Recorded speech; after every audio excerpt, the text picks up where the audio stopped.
Here we go, RC drivers. I found a Nitro RC for us to check out. Actually, it found me. RTR Hobby reached out actually a bunch of times and asked if I wanted to review this RC car. And at first I didn't, because I reviewed this RC car a long time ago in my magazine days.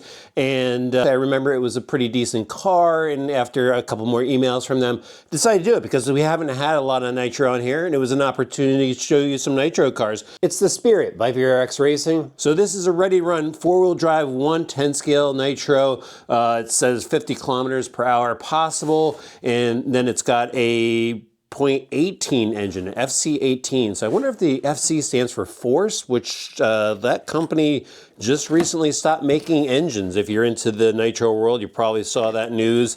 But remember this being actually a decent car. And this goes for $250. It's a buggy. So if you like 4-wheel drive buggy style RCs, this is definitely, I guess, one to check out. So this is my first time unboxing it in a long time. The box, universal. They have a truck base on this chassis. And I thought there was an on-road car as well. But here's the radio system, 2.4 gig. That's a FlySky unit. So at least we know that's pretty good.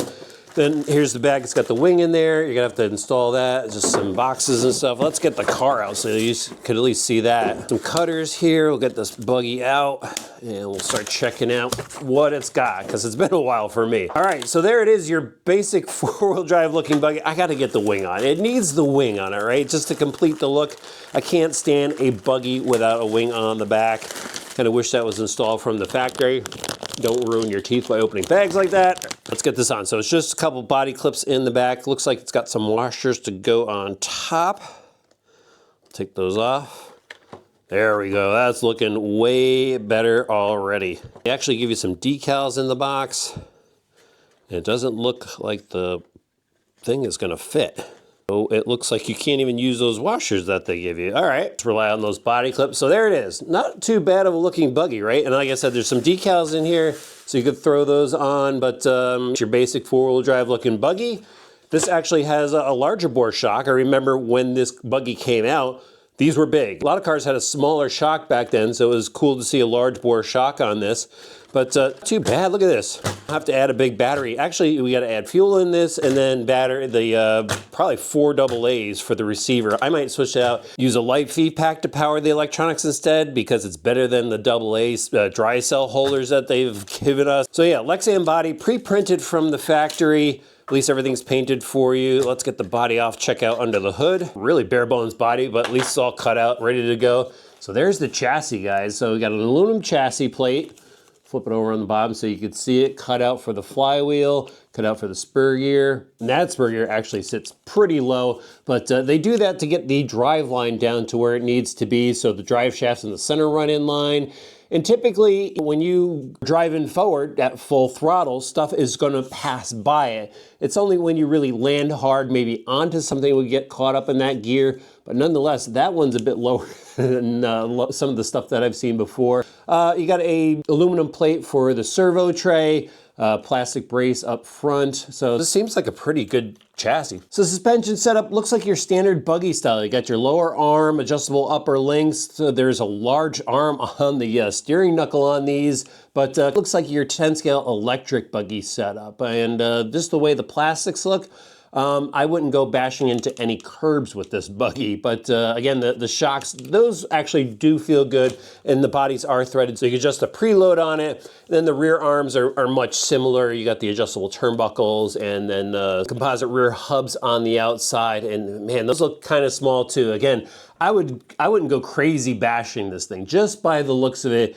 it's more of a car that you would just run around in the dirt parking lot and maybe off of a small BMX ramp, you know, one of those plastic ramps, which is probably what I'll do. Maybe I'm gonna take it to the track. Not quite sure yet, but it's gotta give you that Nitro experience, I think. If you're just looking for something to rip around dirt lot, this might be something to check out. Got a single speed in the center, just a lock spool, and then it does have gear differentials front and rear. It actually feels like they put some grease in there. I doubt that there's oil in this.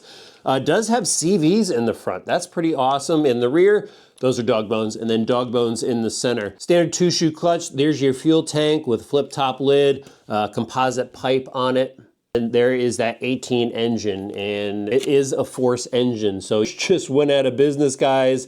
So whatever replacement parts you're gonna need, they're probably gonna become scarce over time. But there's your pull start. Actually not gonna pull on that because there's no lubrication in the engine right now. And it looks like you actually have to go and oil the air filter. So there's no oil in that. That's definitely something you need to do. Probably should have been done from the factory, but just a heads up on that one. Then the electronics just looks like standard servos, and then the receiver box is screwed down, so I'm gonna have to pop that off to see what's inside. Finally, the wheels and tires. So you've got narrow fronts, wider rears. It's a split spoke style like the black, and then it's just got a pin spike on it. They got foam inserts on the inside. So I'm gonna go break this in. You should run a couple tanks through it. I like to do an idle with a cover over the head, make sure it's not over revving to where it's gonna burn out the clutch, and I'll run a few tanks through it like that. Then I'll take it out to the track, give it a final tune, and give it a rip around. All right, guys, here we go. It took a little while to get this thing fired up because it's freezing cold out. Went up using the heat gun to get the engine preheated, but it's running now. We're gonna hit the track at Galley Mods.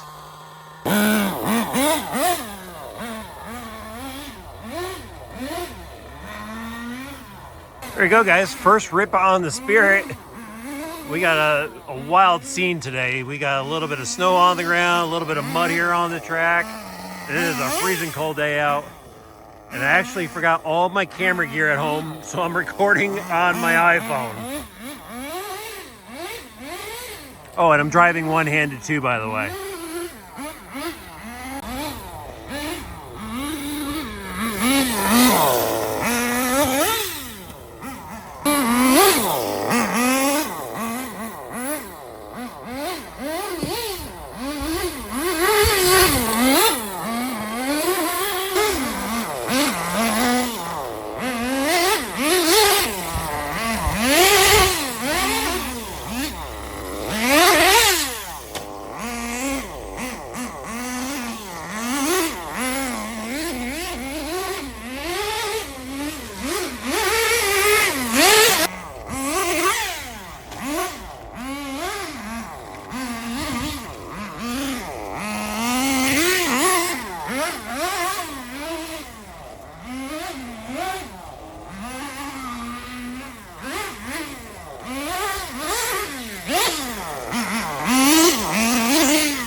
All right, guys, I apologize again for the less than stellar action footage. Totally forgot my camera equipment at home, and it's just been a struggle to get this car out on the track because the weather's been horrible. It's wintertime. I actually had the flu as well. I didn't want to waste the opportunity. 2-hour round trip, $20 in gas. I had to run this thing.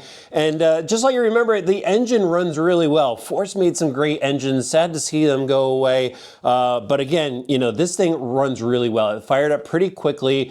34-degree weather, kept running the whole time. Even when I flipped it over, this thing has a short run for the fuel line, and it still idled when I flipped it over. I forgot to mention before, this does have a disc brake, obviously, to slow it down.